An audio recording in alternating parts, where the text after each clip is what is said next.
los ojos queman. Esta cortina sirve para presentar el espacio de Valeria Fernández Hassan, que en el día de hoy nos ha dejado su columna grabada con anterioridad por algunas situaciones personales. Así que vamos a escuchar el embute de Valeria Fernández Hassan aquí en Real Malicia, que nos traerá el embute para el día de hoy. Se está abriendo el archivo. Yo ya sé que nos trae, pero bueno, le pongo un poco de intriga. En la columna de hoy nos ocupamos del 25 de noviembre, este día que dentro del calendario feminista está destinado para trabajar diferencialmente sobre la violencia hacia las mujeres y las niñas. Se lo conoce como Día Internacional de la Eliminación de la Violencia contra la Mujer y se dedica la jornada a reclamar políticas para su prevención y erradicación. La fecha fue instaurada el 17 de diciembre de 1999 por la Asamblea General de las Naciones Unidas en conmemoración y homenaje de las hermanas Mirabal, asesinadas en 1960 en la República Dominicana. Alguna vez podemos conversar aquí en el embute sobre todas estas mujeres que conforman nuestra genealogía, que nos han ido señalando los pasos de las problemáticas más urgentes en nuestra región y que han perdido la vida en ello, como las hermanas Mirabal precisamente, también Marielle Franco en Brasil o Berta Cáceres en Honduras. Este año la consigna a nivel internacional es: el femicidio, la forma más extrema de violencia de género, exige nuestra acción. 16 días de activismo, no hay excusa. De esta campaña me interesa destacar los dos primeros puntos. El primero hace énfasis en que las mujeres y las niñas tienen mayores probabilidades de morir a manos de quienes tienen vínculos más estrechos con ellas. Alrededor de 45.000 mujeres y niñas de todo el mundo mueren a manos de sus parejas u otros miembros de su familia, padres, tíos, hermanos. Quiere decir que en promedio más de 5 mujeres o niñas mueren a manos de un miembro de su propia familia cada hora. Las parejas actuales o anteriores son, por amplio margen, quienes tienen la mayor probabilidad de cometer un femicidio. En promedio representa el 65% de todos los femicidios a manos de la pareja o de un familiar. El segundo punto es que el femicidio es un problema universal. Al igual que todas las formas de violencia contra las mujeres y las niñas por razones de género, el femicidio es un problema que no distingue fronteras entre países o territorios. Este informe señala que Asia aparece con la cifra más alta de femicidios. En orden descendente le siguen África, América, Europa y Oceanía. Es importante decir que es probable que la escala real del femicidio sea mucho mayor. Si bien las cifras son altas, a niveles que son realmente alarmantes, solo están mostrando la punta del iceberg. Aún hay muchos femicidios sin registrar.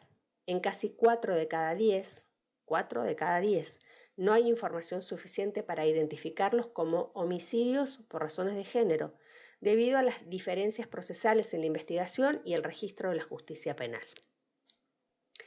¿Cómo estamos en Argentina? Según la Casa del Encuentro, de enero a octubre de este año, se registraron en nuestro país 243 víctimas de femicidio. 217 fueron femicidios y femicidios vinculados de mujeres y niñas, 3 lesbicidios, 5 travesticidios y 18 femicidios vinculados de varones adultos y niños. Entre los datos más relevantes, relevados por el Observatorio Adriana Maricel Zambrano, de la Casa del Encuentro, como decía recién, aparece que la vivienda sigue siendo el lugar más peligroso para nosotras. En 80 de los casos, 80 de las 243 que dije recién, o sea, del total, 80, el asesinato se cometió donde la mujer vivía, en su casa. En 54 casos, donde ambos vivían, o sea, la mujer y su asesino, es decir, que compartían la vivienda. Esto nos arroja que el sitio donde se perpetró el femicidio, en 134 casos, es el lugar donde se supone que estamos más seguras, nuestra casa. Buenos Aires es por lejos el lugar donde hay más registro de casos, pero los que llaman la atención teniendo en cuenta cantidad de población son Chaco, con 13 casos, Mendoza, Salta y Tucumán con 9 y Santiago del Estero con 8. Entre otros detalles del informe que no tenemos que pasar por alto, leemos que 10 femicidas tenían medidas cautelares previas, que 11 pertenecen a las fuerzas de seguridad, que 22 víctimas tenían indicios de abuso sexual previo, 31 de ellas habían hecho varias denuncias por violencia de género y que 10 víctimas eran migrantes. Todos estos datos suman para contextualizar las cifras, para aportar a las explicaciones, para no quedarnos solamente con los números. Todas las muertas son importantes, pero no todas las personas mueren igual. Hago un alto aquí para preguntarme y preguntarnos cuánto nos dice lo que se conoce como política de cifras acerca del problema de la violencia de género. La política de cifras ha sido una estrategia muy útil desde los activismos y también desde el ámbito institucional para construir y validar la problemática de la violencia de género. ¿Qué ventajas tiene la política de cifras? Claramente centrarnos en las cifras se presenta como un tipo de saber que se corresponde con prácticas y gestualidades, con ritos y ficciones de la objetividad científica. Hace verosímil un problema. Todo aquello que puede medirse y contrastarse a través de pruebas fácticas tiene una enorme pregnancia. Se trata, como sabemos, de supuestos empiristas que aportan legitimidad científica a un régimen de verdad que está previamente establecido. Traducir y mostrar el problema de la violencia de género a números le dio materialidad, cuantificación, en otras palabras, le dio existencia. El pedido de números oficiales por parte de los gobiernos, de estadísticas, tiene que ver exactamente con esto, ¿no? Con que el problema cobra existencia concreta al poder traducirse en números que a su vez luego se pueden traducir en presupuestos, en indicadores, en agentes encargados del problema, en planificaciones, en políticas públicas.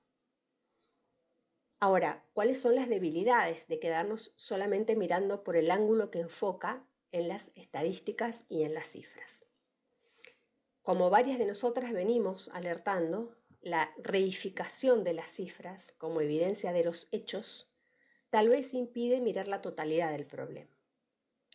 Como nos han mostrado las compañeras de periodistas argentinas, en el caso Pedro Brigger este año, las escuchas y los decires, esas experiencias encarnadas de quienes vivieron violencias concretas de abuso o acoso sexual, violencia física, violencia psicológica, no pueden medirse. Podemos decir que fueron 19 las testimoniantes, que luego fueron más, que empezó una diciendo allá por 2010, que luego se sumó otra y después otra. Sin embargo, es del orden de lo no dicho, lo ambivalente, lo ominoso, lo que no puede decirse, eso que va abriéndose camino entre todas cuando están juntas. Se trata más de un decir grupal que permite un tratamiento que se corre de la denuncia para ubicarse en un orden distinto. Tiene que ver más con las estrategias colectivas de intervención que intentan reparar más que castigar.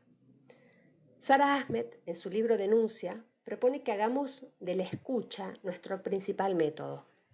Una escucha que implique, dice ella, prestar nuestro oído o devenir un oído feminista.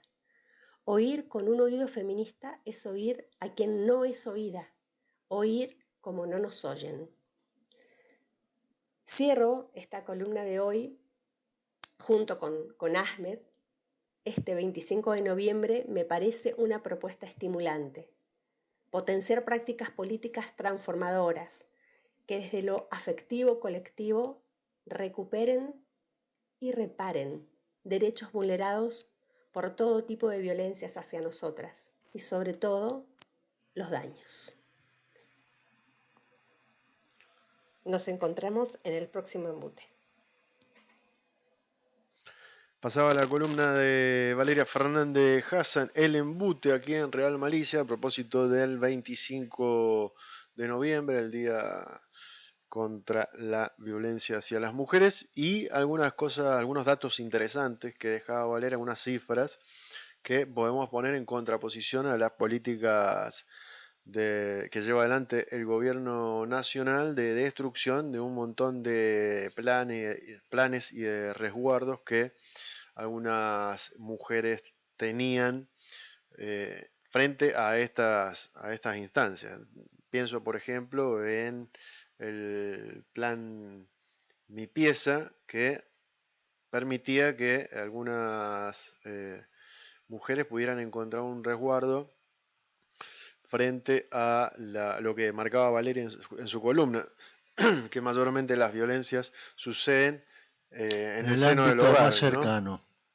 Así que esto brindaba la posibilidad de que estas mujeres víctimas pudieran encontrar otro lugar para habitar. Bueno, cerramos la columna del embute del día de hoy y seguimos con un poco de música. Vamos primero a separar. De chico, supe que no era hijo biológico de quienes me criaron. Durante años no hice nada con eso. Ya de grande, Vanina, mi compañera, me dijo que podía ser hijo de desaparecidos. Pero algo me frenaba. La culpa, el miedo. Luego nacieron mis hijas y pensé que no podía dejarles algo como esto sin resolver. Y me animé a dar el paso. Anímate a dar el paso. Si naciste entre 1975 y 1980 y dudas de tu identidad o sabes de alguien que puede ser hija o hijo de desaparecidos, comunícate con Abuelas de Plaza de Mayo o con sus redes en las